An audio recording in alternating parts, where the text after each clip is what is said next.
What is New Shepard? The rocket system designed to provide cost effective access to space. New Shepard has been named after astronaut Alan Shepard, the first American to go to space and offers flights to space over 100 kilometers above the Earth and accommodation for payloads. Last week, Amazon founder and billionaire Jeff Bezos' space company called Blue Origin concluded the online auction for the first seat on New Shepard, a rocket system meant to take tourists to space. Over 7,600 people registered from 159 countries to bid for this seat, which ultimately went for a winning bid of $28 million. The winning bidder will get to fly aboard New Shepard along with Bezos and his brother when it takes its first human flight on July 20, which marks the 52nd anniversary of Neil Armstrong and Buzz Aldrin's moon landing. New Shepard completed its seventh test launch in October 2020 when it took off from Texas. In 2018, Blue Origin was one of the 10 companies selected by NASA to conduct studies and advance technologies to collect, process, and use space-based resources for mission to the Moon and Mars. In 2019, both signed an agreement that gives Blue Origin permission to use NASA's historic test stand as part of its growing number of partnerships between the space agency and the commercial space industry. So, what is New Shepard?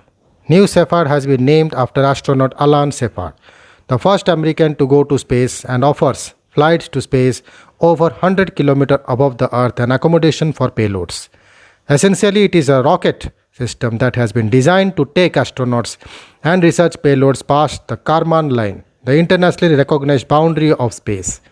The idea is to provide easier and more cost-effective access to space meant for purposes such as academic research, corporate technology development, and entrepreneurial ventures, among others.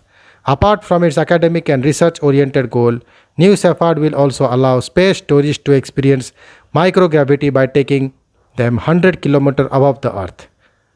Space tourism. Space tourism seeks to give lay people the ability to go to space for recreational, leisure, or business purposes. The idea is to make space more accessible to those individuals who are not astronauts and want to go to space for non-scientific purposes. A report published by the Congressional Research Services notes that the concept of space tourism is fairly new. The report mentions that in 1997 the private company Space Adventures was founded to offer bookable space-related adventures. In fact, Space Adventures is the only private company to send paying customers to orbital space so far, the report says. In 2004, test pilot Mike Melvey became the first private astronaut to fly beyond the Kármán line, which is recognized as the edge of the space. In 2008, the billionaire video game developer Richard Garriott became the sixth private citizen to fly to space. As per media reports, Garriott paid over $30 million to spend about 12 days at the ISS, which he traveled aboard a Russian Soyuz spacecraft. Before Garriott, Space Adventures customers Denis Tito became the first space tourist in 2001. His flight to space was objected by NASA, citing lack of training. As per CRS, the company has sent 7 paying customers to space between 2001 and 2009, and tourist visits to space came to a halt in 2011, when NASA suspended its shuttle program, after which American astronauts were given seats on the Russian Soyuz spacecraft is get to the ISS. Apart from Blue Origin, Richard Branson's Virgin Galactic is also expected to begin space flight meant for space tourists this year. Elon Musk SpaceX is also working on sending tourists to space.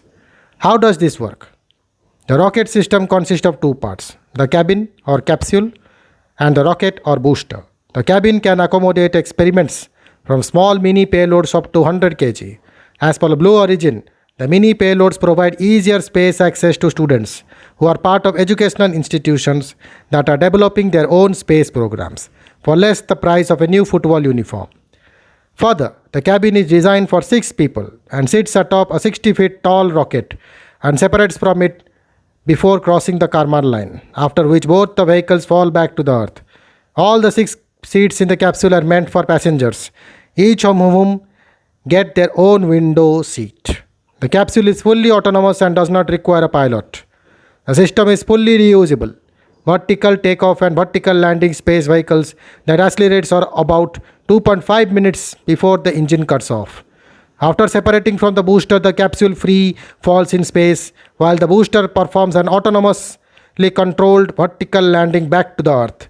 The capsule, on the other hand, lands back with the help of parachutes. Thank you.